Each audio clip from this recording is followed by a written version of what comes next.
YouTube family. This is ReNewWithElle. It's been a long time, I know.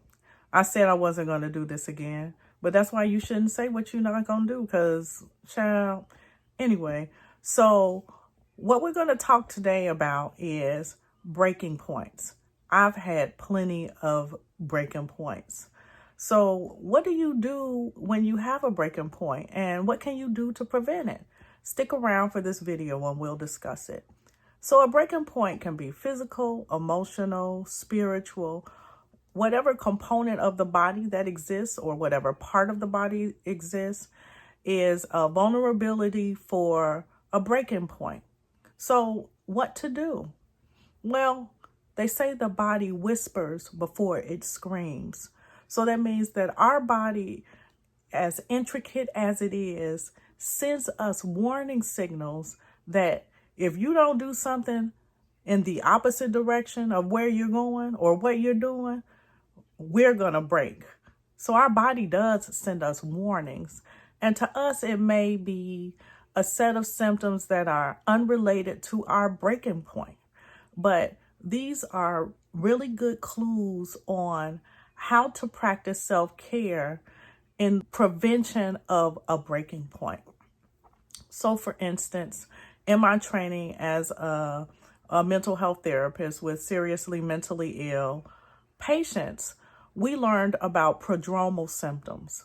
And a prodromal symptom is a symptom that occurs before a big break. So before you have an emotional break, you may have a moment where you feel unstable, or you may be irritable or snappy. And that might be your clue that emotionally I need to practice some self-care. I need to have a strong intervention, or I am going to have an emotional break. And it doesn't mean that you are going to be hospitalized. It just means that you're going to have a moment where you feel like the bottom is falling out.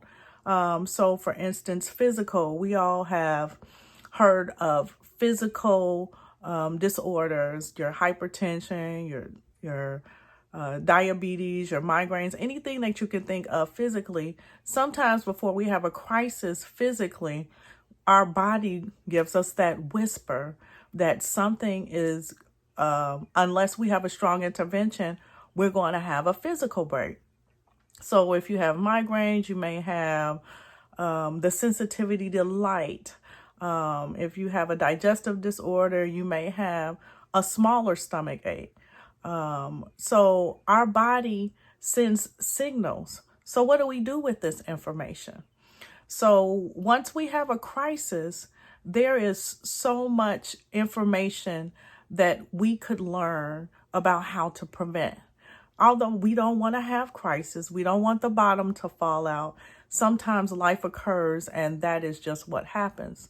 So the best thing to do is to take this information and use it for our good in the future. So if you have a crisis, and once you've passed through that, you can go and reflect and think about, well, what symptoms or what was going on a few days or a few weeks before I had this crisis that could have potentially warned me that this was coming.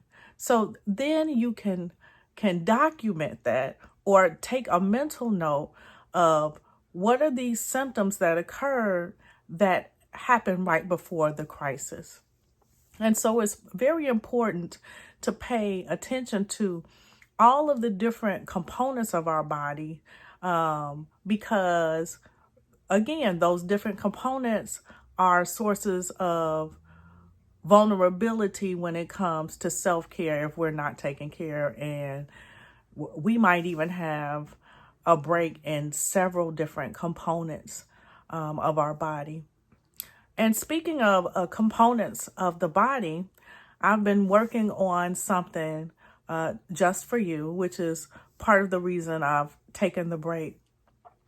So if you feel like you don't know what to do with your self-care or how to start your self-care regimen, or if you start it and then you stop it and you just feel like you want to make self-care a priority, or if you don't even know if self-care should be a priority, then I do have something for you that is actually launching tomorrow on Sunday. What is launching is my ebook. And the title of my ebook is Self-Care the Prequel, the truth about why you're unable to start and sustain your self-care routine. And so I will have information about that in the description below. Also, I have written a journal called Watch Your Mouth. There will be information about that below. So one thing that we can do now, as we prepare for tomorrow, whatever tomorrow is to you. For me, tomorrow is Easter Sunday or Resurrection Day. For others, it may just be a random Sunday. And for some other people, it might be Weed Day. Tomorrow is April the 20th. So whatever it is you preparing for tomorrow, then we can take this moment to reflect upon the things that preceded our last break and how we're going to prevent it in the future. So take some time and reflect upon what happened during your last break. Pick out a few symptoms and we have to come up with a plan. They say failing to prepare is preparing to fail. So if we know we have a propensity or a tendency to have the bottom fall out, then we have to kind of figure out what those vulnerabilities are. Sometimes it's the time of year. It may be the anniversary of a death or a birthday, an anniversary. We have to figure out what lends to our bottom falling out so that we can prevent it in the future. And for instance, like I've told you, I've had the bottom fall out, and some of it, there is something called avoidable suffering. In life, there is going to be suffering, but there is some avoidable suffering. For instance, if you have a digestive disorder like IBS, then perhaps you should not binge on Flaming Hot Cheetos, right?